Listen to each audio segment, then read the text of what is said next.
Hello, and welcome back to Advice Session, a series here on Anything Goes where you send in your current dilemmas or anything that you want advice on, and I give you my unprofessional advice. And today we're going to be discussing a very complex figure in our lives, and that would be our exes. Once we were lovers, and now we're strangers. Once we showed them our butthole, now we show them nothing. Once it brought us joy and pleasure to see them at the end of the day. Now it brings us fear and anxiety and pain to see them at the end of the day, perhaps at a bar or maybe at a party or at a restaurant. It causes almost always negative emotions. And even if it causes positive emotions and you're happy to see your ex, there's usually some sort of negative undertone. It's very unnatural to date somebody and be incredibly close to them and then one day break up and then become complete strangers. It's a very unnatural experience, and it's very painful, and it's very weird, and it's very complicated. And today, I'm going to do my best to give you advice about it, okay? So without further ado, let's begin. I briefly paused this episode to let you know that this episode of Anything Goes is presented by Temptations Cat Treats. Your cat will come running for the perfectly irresistible Temptations creamy puree and Temptations lickable spoon cat treats. The best time to feed lickable cat treats to your cat is anytime. Feed by hand for a playful moment, in a bowl for a creamy treat, or as a topper to make mealtime fun. Visit temptationstreats.com to learn more. Now, let's get back to the episode. Somebody said, I broke up with my boyfriend, but he still loves me and wants to stay in touch. What do I do? Well, a lot of people do not recommend staying in touch after a breakup. I'm one of those people. I tend to believe that it's best to give each other at least a few months of space after the breakup to properly start the healing process. Otherwise, it's impossible. If you stay in touch, it's impossible. Every time you speak to your ex, it's like ripping off the Band-Aid again from the wound that was created from the breakup. And then like pouring salt into it and like putting bacteria into it and like causing an infection. And then, when you stop talking again, then you start healing again and, you put Neosporin on it and you put a Band-Aid and maybe you get stitches and it's good. And then you talk to them again and then you rip out all the stitches and then you pour more salt in it. And then you see what I'm saying? It's like kind of impossible to heal if you're still in contact because every time you talk, you're ripping off the Band-Aid again and making the wound worse. However, that's not a one-size-fits-all sort of solution or path forward. Everybody's different. Every relationship is different. And you have to ask yourself what you need. Listen, your ex might still love you and they might really want to stay in contact. But now that you're broken up, you need to ask yourself what you need. You're not in a partnership with this person anymore. Their needs are no longer your responsibility. And they weren't really before, but when you are in a relationship, you do need to be more attentive. You do need to pay attention. You do need to be more thoughtful of your partner's feelings. In theory, that's, I think, healthy. But once you're broken up, you are now, there is no relationship anymore. You are back in a relationship with yourself in a new way. You should always have a relationship with yourself, even when you're in a romantic relationship with somebody else. But you're not taking any of your attention and putting it on anyone else anymore. Now your attention needs to be on yourself again. Maybe your friends and your family and your loved ones. But anyway, it doesn't matter. You are not putting effort into compromising with this person anymore. You're not together anymore. So forget what your ex wants. Forget what's going to make them happy. That's not your concern anymore. Now it's you. What do you want? And if you know deep down that it's best for both of you, but especially you, to be in a situation where there's no contact, potentially indefinitely, maybe for a certain amount of months, then that's what you need to communicate to your ex. You need to say, listen, neither of us are going to be able to heal, but especially me, I'm not going to be able to heal if we're still in contact. So this just isn't going to work. Sorry. It's just not going to work. If I see you around, great. Wish me a happy birthday maybe, but that's it. This isn't going to work. Also, if you're concerned about potentially, getting back together irrationally because you're in so much pain from the breakup, you both are in so much pain from the breakup that potentially you'd get back together irrationally, and that's something that you really don't want to do. Whatever the reason is, if that is how you feel, that is absolutely okay and fine, and that is what you need to communicate to your ex. However, if you're like, you know what, I'm not fully ready to let go, I want to continue to be in contact with my ex. I mean, there are definitely risks involved. I mentioned them already. You might get back together, even though it's a bad idea, because things probably have not changed yet. It takes a long time. Sometimes it takes forever, or it never even happens for people to evolve and change into a way that makes them compatible with you.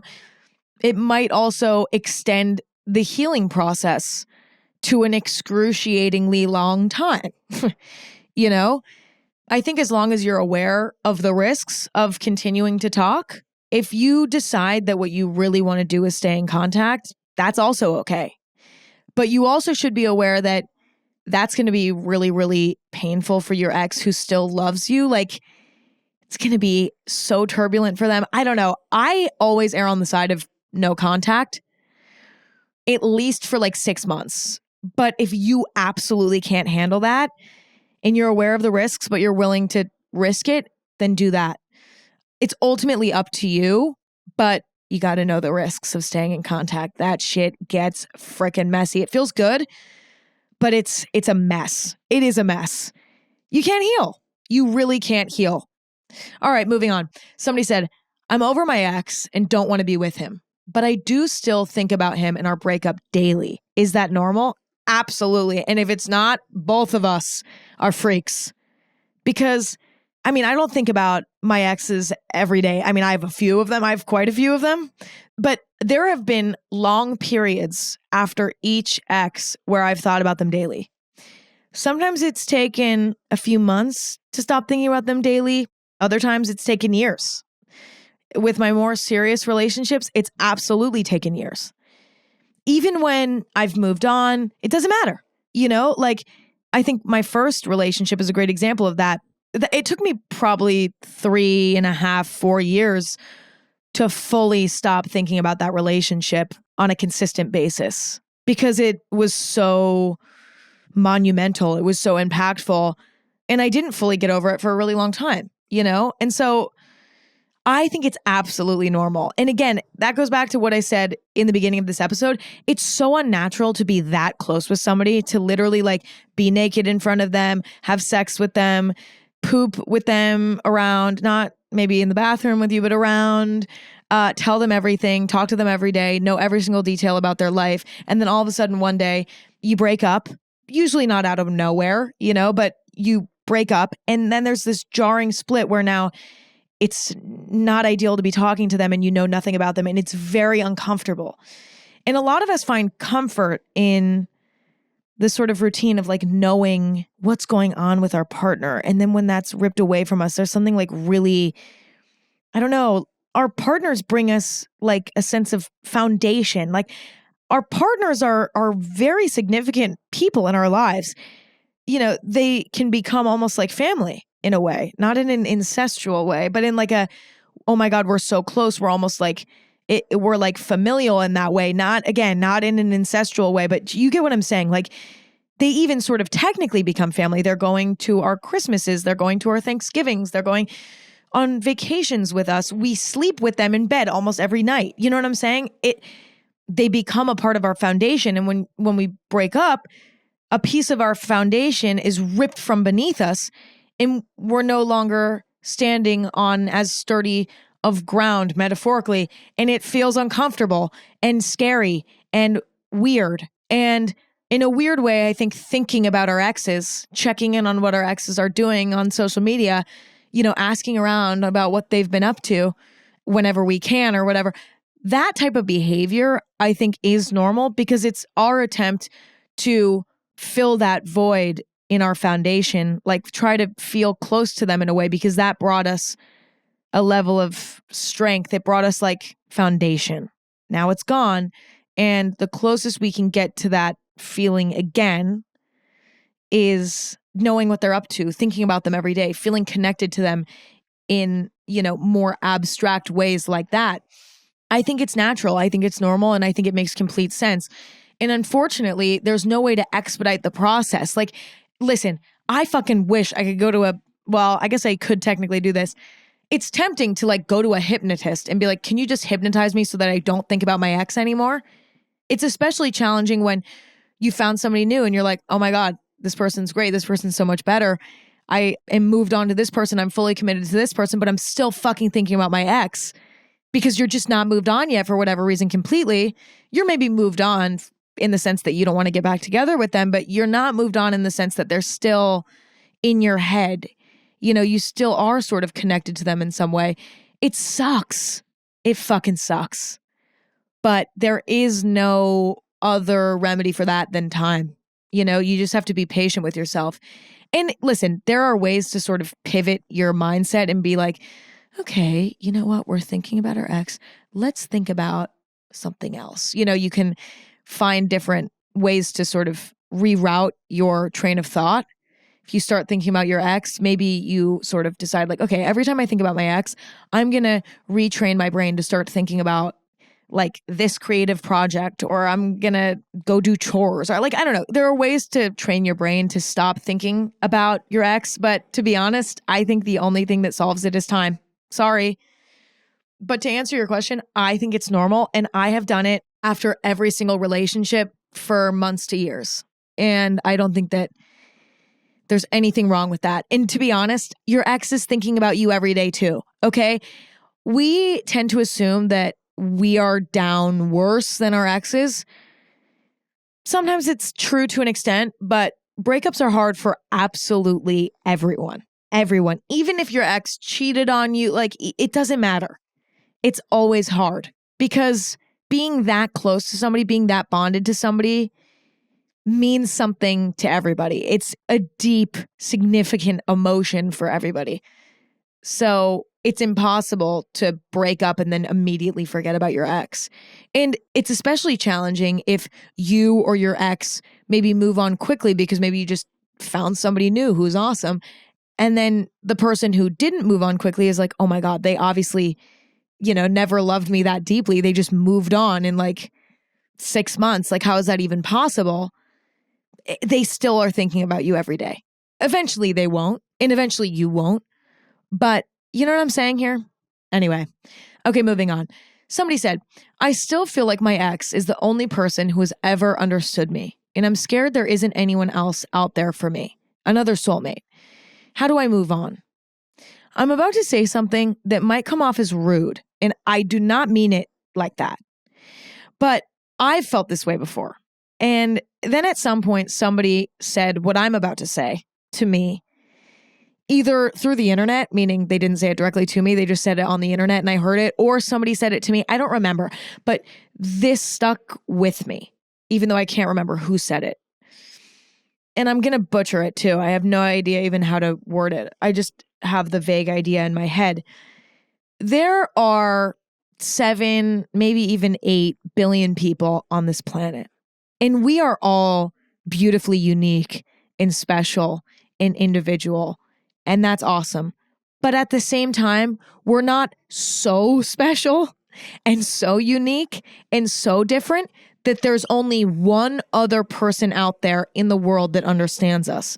Does that make sense? Like, we're not that special. We're not that different. We're not that unique. We're not that hard to understand. And the same goes for our partners, right? Like, our partner is not so special, so unique, so that there's not anyone else out there. Listen, I'm all about cherishing and celebrating our uniqueness.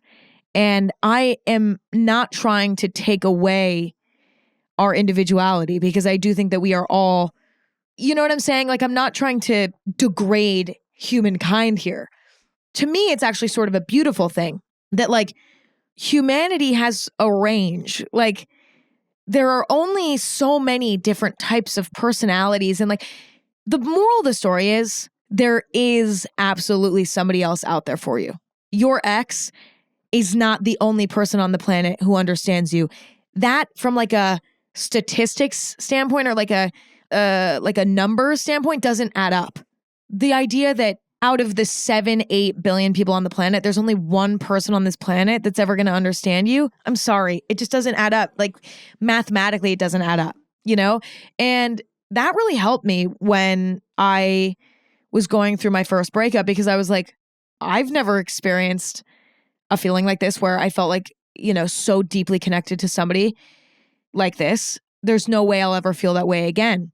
And, I will say, in defense of your fear, you will never feel the exact same way again with someone else. Your unique experience and your unique set of feelings with your ex are unique to that person. The way that they understand you is unique to them. And you'll never find something exactly like it again, but there's a good chance that you could find something better or just as good, but just a little bit different. You know what I'm saying? It's a normal feeling to be like, oh my God, I'm never going to be able to outdo this feeling. I'm never going to be able to replicate it. And that is somewhat true, because it'll never be exactly the same, but it'll be just as good or better if you keep searching. I really do believe that.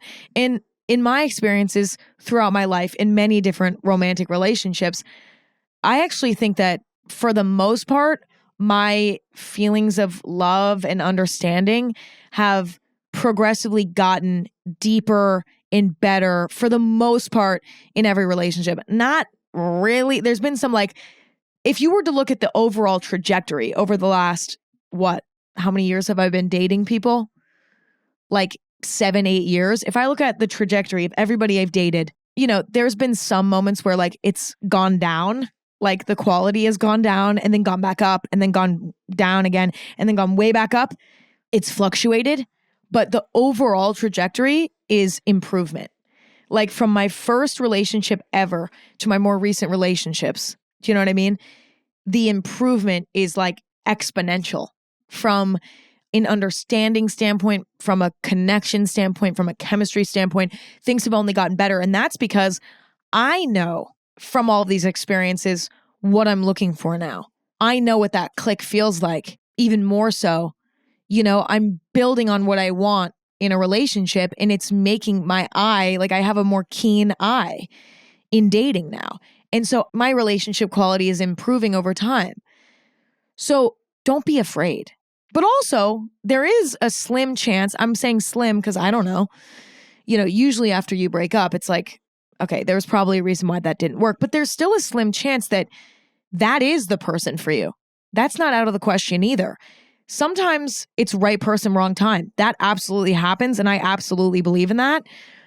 Do I think it's somewhat rare? Yes, because I think a lot of times we say that to ourselves to comfort ourselves in a breakup, but then ultimately 2-3 years later, we're like, wait a minute, thank God we broke up. That was a catastrophe, and, on to greener pastures. But, don't necessarily discount this person and say well, we broke up, so I guess, it has to be over forever. Not necessarily. I mean, I think it's best to try to move on. And if you find each other again later, that's beautiful. But that is absolutely possible. So you should keep your mind open and not be well, that was it. That's the best I'm ever going to do. And be closed-minded like that. Because even if this person is who you're going to ultimately marry and have a family with one day, because this person is perfect for you or not, there's no such thing as perfect for you, but this person is just ultimately who you're meant to be with, you could still technically find somebody else who could be equally as good. There's I don't necessarily believe in soulmate. I don't know. I go back and forth on it. My opinion on it is ever changing, but right now in this exact moment, I don't believe in the soulmate of it all. Weirdly, I think I believed in the soulmate of it all more when I was in unhealthy relationships where I was dating avoidant guys that didn't fully like me back. I almost was turning to the concept of soulmate out of desperation. How do I explain this? I was I don't feel like he fully loves me, but we're soulmates, right? So we're going to be together forever, right? Because we're soulmates. Whereas more recently, in more healthier experiences, I don't feel the need to almost turn to a spiritual, I'm just this relationship is good and beautiful now. And I think that he loves me and I love him. And I trust that the feeling is mutual. I'm not like, but we're soulmates and we'll end up together and he likes me, right? And I'm not on edge. I'm like calm, you know? So I don't know. The concept of soulmates, I think, is complicated. And I'm not saying it's not real. I'm not saying I fully understand it. I'm not saying, but my experience is I tend to think in terms of soulmate when I'm in an insecure relationship. It's just, there's a weird connection there. So keep an eye out for that. But anyway, ultimately your question was, how do I move on? You move on by convincing yourself that that is a limiting belief, by convincing yourself that that is not true, because it's not. And then going with the flow, okay? Not forcing anything. Don't force yourself to find someone new. Don't force yourself to get back together with your ex. Let things come. You know what I'm saying? Like, don't chase, attract. Just let things come, okay? Let yourself flirt with whoever you want to flirt with. If you really want to text your ex and be like, let's go get fucking coffee. God damn it. It's been a year. Let's just do it. Do it. Why not? Follow your intuition. Follow your gut. Let things come.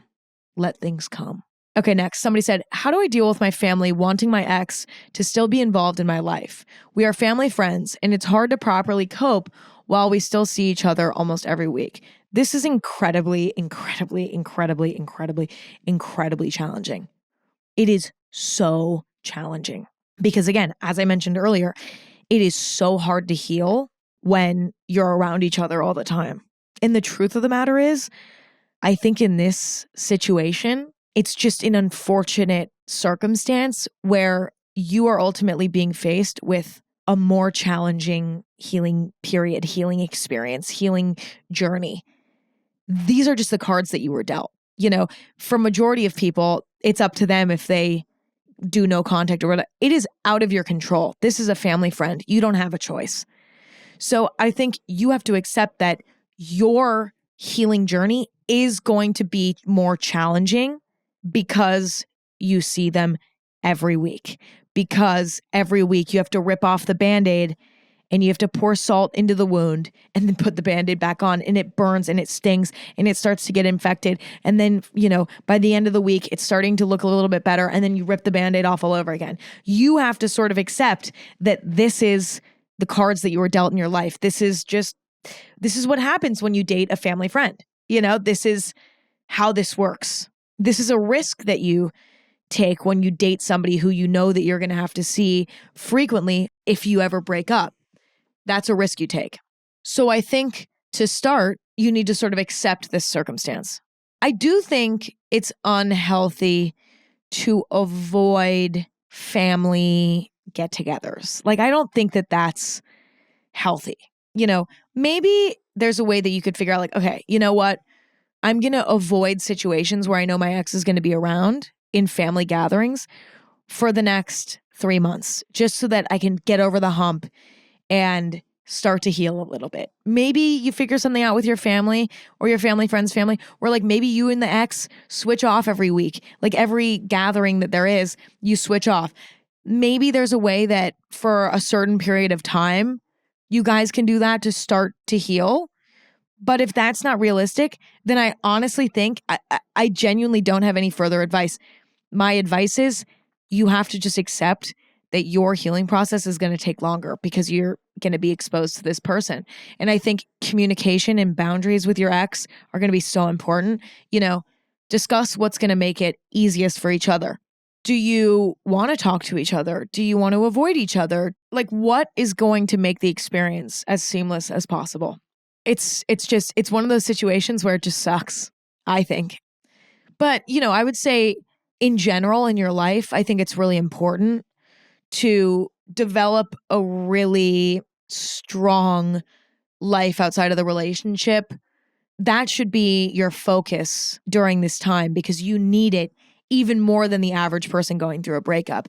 You know, you more than anyone need to have hobbies, need to like pick up a guitar and start playing guitar, need to start drawing, need to start going to pottery classes, need to start going to yoga classes. You need to be disciplined with yourself and be taking care of yourself, you need to create a really solid, positive lifestyle because that really helps with challenging moments. When your life is good, challenges aren't as challenging. They're still absolutely challenging, but it's like if you had a really beautiful, great, productive, awesome week, when you see, your ex at the end of the week with your family, it might still hurt, but it'll hurt less because you feel good. You know what I mean? Your baseline is stronger. So I would definitely recommend, focus on yourself as much as you possibly can so that you're in as good of a place as possible whenever you're faced with this, which it sounds like is kind of frequently. And I ultimately just wish you luck because I know it's tough. Next, somebody said, feeling lost in love. Broke up with my 4-year relationship and am having fun with friends and family, but I do miss him. Do I stick with being single? It sounds like you're asking me, do I stick with being single or do I get back together with my ex? In these types of moments, you need to ask yourself, why did we break up? Was it because one of you was dealing with a psychological challenge and wanted to deal with it on your own? Was it because you weren't compatible? Was it because you were both deeply unhappy? Was it because, why? Now you need to ask yourself, is that something that could be resolved by now? If we were to get back together now, would it be different? Is it even possible that it could be different? If you are not compatible in the relationship for the most part, there's a good chance that that is not resolved. You know what I'm saying? That may never be resolved. That's a fundamental issue, like that may never, probably will never be fixed. If you broke up because you moved to another city, but then you moved back and now you guys are in the same city again and you miss him and you're like, well, maybe we'll try it again. Okay, maybe, that wasn't more of a locational issue and you guys didn't want to do long distance. Okay, maybe that makes sense then. Truly ask yourself, is it going to be different this time? Does it make sense to get back together? Is there a rational reason to try it again? Most of the time, you're going to find the answer is no. And you broke up for a reason. And if you were to get back together now, things wouldn't be different. And so it's best to not open that door. It's completely normal to miss your ex and be like, I would love to hang out with them right now. I'm actually enjoying my life. My life is fun, but I really miss them. And I actually wish that they were a part of my life still. I want to reintegrate them into my life. It's normal to feel that way. But most of the time, when you look a bit deeper, you'll realize that your feelings are irrational. Or no, they're not irrational. Your feelings of missing your ex are completely rational and normal. But your feelings of wanting to get back together with your ex are usually irrational because they're rooted in deep emotion, of being sad and of mourning the relationship. They're not rooted in well, logistically, it's been 6 months and, so that means that they've probably worked through this and that problem. No, they probably haven't. They're the majority of the time, they're the exact same as they were when you broke up. Nothing will be different. Things might even be worse. Who knows?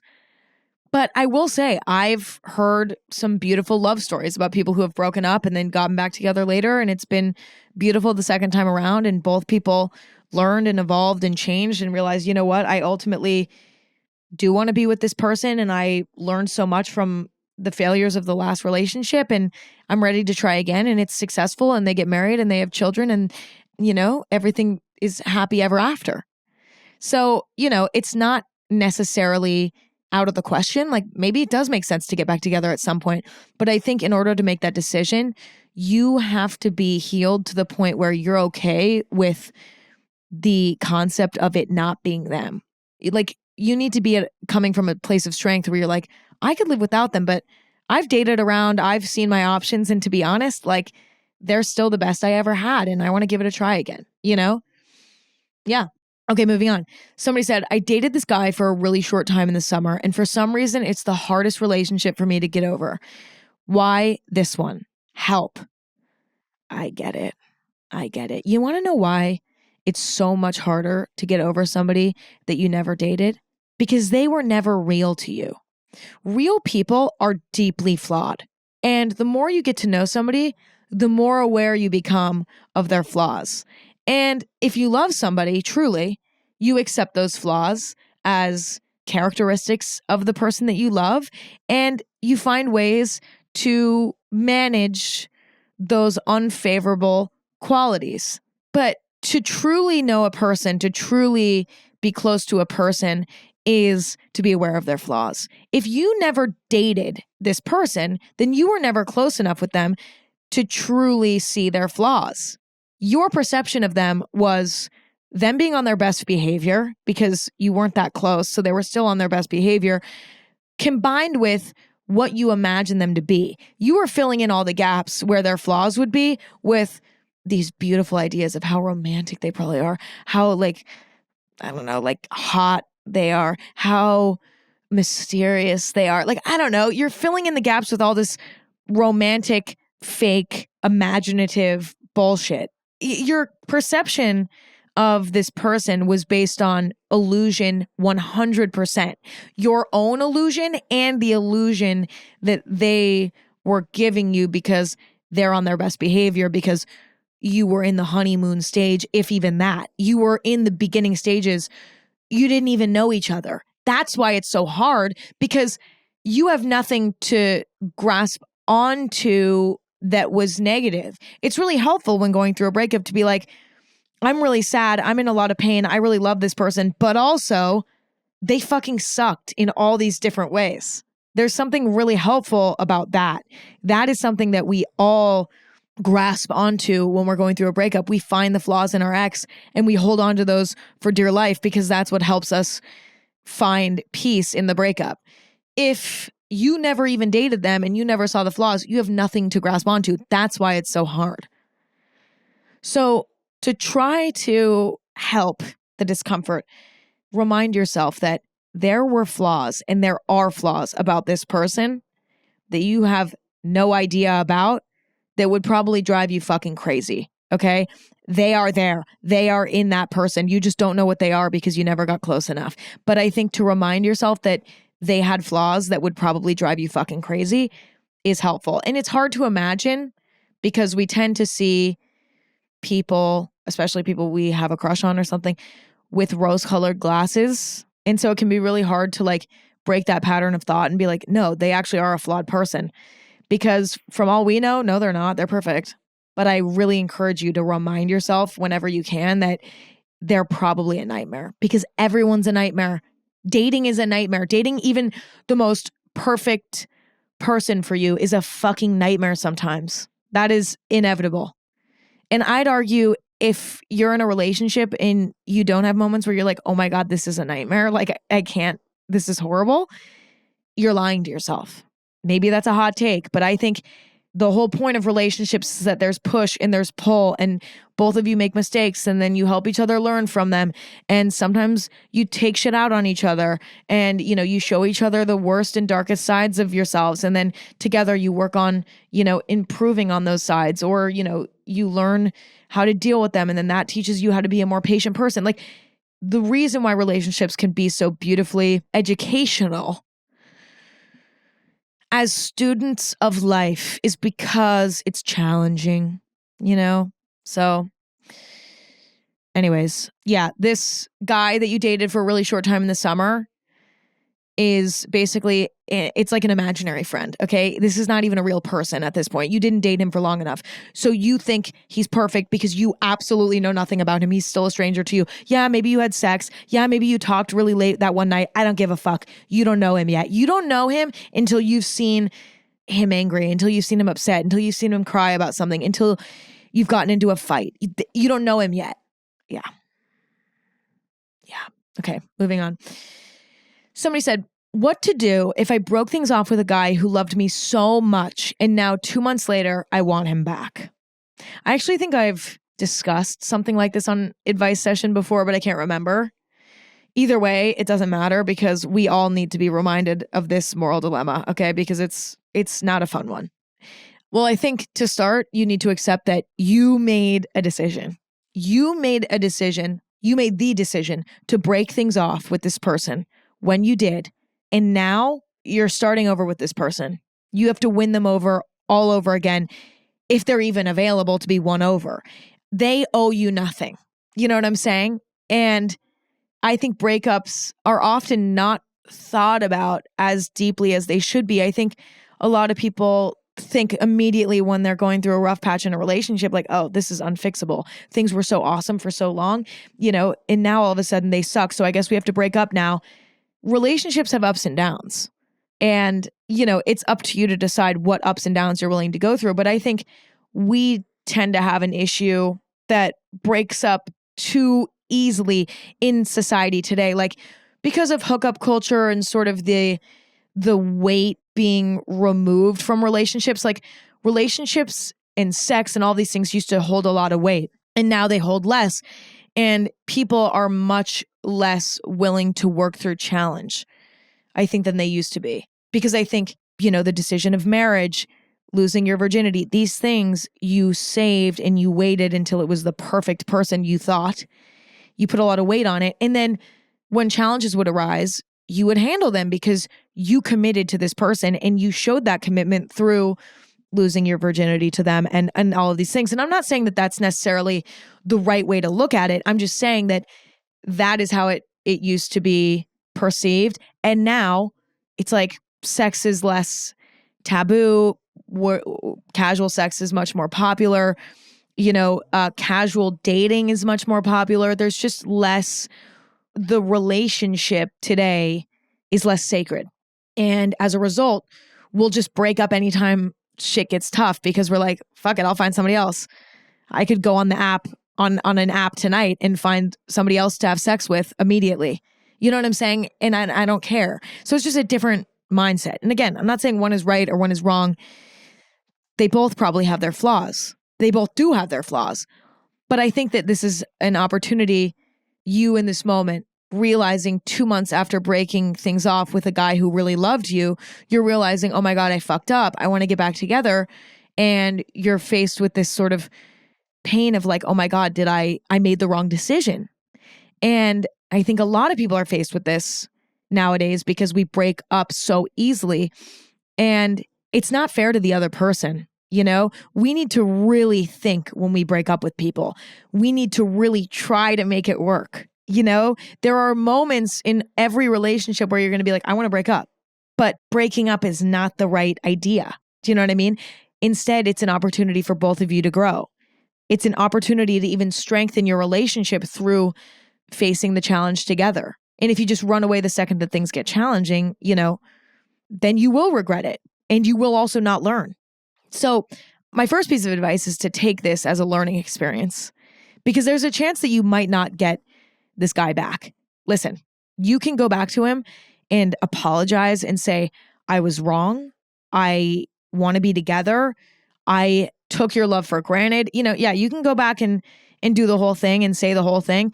He might not take you back because you hurt him. He loved you and you did not love him equally for whatever reason. And you didn't try to look inside and figure out why am I not able to love him back? Why do I not want to be with him? He loves me so much. Why don't I? You didn't look inward. Instead, you just said, let's break up. And then 2 months later, you regretted it. Now he's hurting. So he might not take you back. And that's something you might have to accept. Either way, you need to learn from this experience. But you're not a bad person. I know I just kind of was hard on you for a moment. It is okay to it's okay to make mistakes. We're going to make mistakes in relationships. I'm being harsh because I think that this is a really important learning opportunity. And if you don't learn from it, you'll do it again. And this feeling fucking sucks. So hopefully you learn from it. And you know what? I wish you luck. If he really did love you a lot, there's a good chance he'll take you back, but you never know. And you might have to move on and take it as a lesson so that you never do it again. And that's it. That's it. That is all I have for today. That's it. I hope you all enjoyed it. And if you did, tune into Anything Goes every Thursday and Sunday on YouTube or Spotify if you want to watch, or just anywhere you stream podcasts if you want to listen. Anything Goes is on social media at Anything Goes. I'm on social media at Emma Chamberlain. My coffee company is at chamberlaincoffee.com. We're potentially even in stores near you. You can check out the store locator online. We're on social media at Chamberlain Coffee. And we have a cafe in Los Angeles if you want to go check that out and you're in the area. And I think that that's all I have to say. I hope that you all enjoyed this advice session. I hope that you got something from it. I kind of have to go pee. So I'm going to go do that. I'm going to go handle that. And I guess I'll talk to you all later. I absolutely love you and appreciate you. And it's always a pleasure when we get to hang out via Anything Goes podcast. I love getting to hang out with you. So thank you for hanging out with me. And I'll talk to you very, very soon. Okay, love you all. Talk to you later. Bye.